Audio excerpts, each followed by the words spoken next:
Tonight, a tragic end in the case of two missing siblings in Fayetteville. Our investigation has led us to evidence that both Blake and London are currently deceased. Today, police put their adoptive mother in jail. Avante Devon was arrested this morning. She's charged with 2 counts of first-degree murder. Investigators describe the Devon household as one of horror and torture. We believe he was mentally abused. He was physically starved, and his body could no longer take the inhumane treatment. Their next-door neighbor watching the arrest unfold. It's the strangest thing that I've ever heard of. Happening right now, the woman once in charge of caring for 2 adopted children is now charged with killing them. Thanks for joining us. I'm Rod Carter. And I'm Angela Taylor. CBS 17 was the first station to share news of her arrest. Today's continued coverage in this latest in a series of reports on the search for Blake and London Devon. CBS 17's Galat Malaman joins us live from Fayetteville tonight. And Galat, Avante Devon faces a list of new charges. Now, breaking news from CBS 17 News.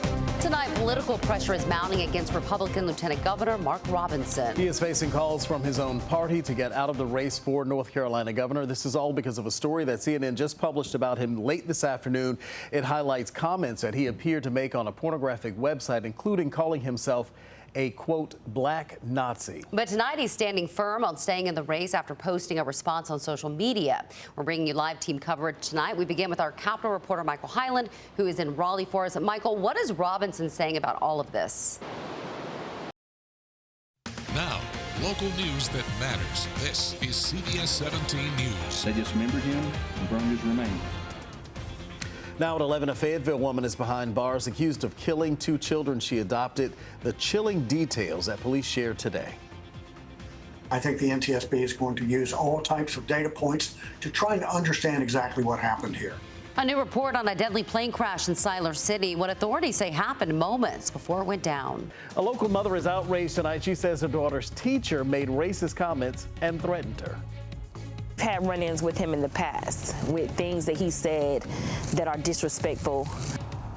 Coming up, see the video. She says her daughter took of the teacher. Plus, the change North Carolina Central University is making to a controversial dorm building. Now, local news that matters. This is CBS 17 News. As far as healing, no, I haven't healed. Now at 11, sharing stories to ease the pain and show support. Tonight, we're going to hear from families impacted by violence. It's tiring, you know. We've been kicked out like 4 different spots. Where do you want us to go? Just hours to get out. Tonight, we hear from a homeless community being forced to leave their Garner camp. As Martin backs it in, he scores! A Caniac comeback. See the stunning way the Canes came back to win Game 2 tonight. Local news that matters. This is CBS 17 News. Thanks so much for being here. I'm Angela Taylor. And I'm Rod Carter. Here's what's ahead tonight. People detained, flags torn down, bottles thrown, protesters clashing with police today at UNC. The demands are making tonight. Plus, the Wake County School District is sorting out its budget, what some Wake County educators did today to try and get more money. Happening now, we're following breaking news in the race for governor. Lieutenant Governor Mark Robinson is facing calls from his own party to drop out. But he insists he is not going anywhere. They want to focus on salacious tabloid lies. We're not going to let them do that. We are staying in this race. We are in it to win it. Coming up, what a recent report accuses him of and what this means for the future of this governor's race. Plus, PNC Arena now officially the Lenovo Center. Tonight, a first look at the new signage and branding for the home of NC State and the Hurricanes. Local News That Matters is on CBS 17 News at 6, which starts in just 30 seconds. A battle over immigration is brewing right here in North Carolina. Coming up, what a new bill would change between sheriffs and federal authority. Happening now, Hurricane Milton is just hours away from landfall. Coming up, the latest on the track and multiple live looks from the state of Florida. Plus, Helene recovery is still underway tonight. Angela Taylor is in the western part of the state showing the damage to one small community and an update from Governor Roy Cooper. Local News That Matters starts in just 30 seconds. Looking like the storm of the century. Well, Hurricane Milton is barreling toward Florida with landfall expected tonight. The outer bands have already brought a tornado that crossed the very busy I-75 corridor. This is a live look from several different areas. You're looking at in the top left of your screen, Naples, Florida. On the top right, you're looking at Punta Gorda, Bottom left, Sanibel Island, and then that is a picture of downtown Tampa on your bottom right. Millions of people are bracing for the impact right now. Parts of the Gulf Coast could see a storm surge of up to 12 feet. It's very scary. Officials are warning everyone that this is a life or death situation. And this is video just released from NOAA showing what it looks like in the Gulf of Mexico, just miles from the eye of the storm. Mass evacuations clogged state highways and the storm shut down airports. Milton comes just 2 weeks after Hurricane Helene ravaged some of the same areas, still littered with storm debris.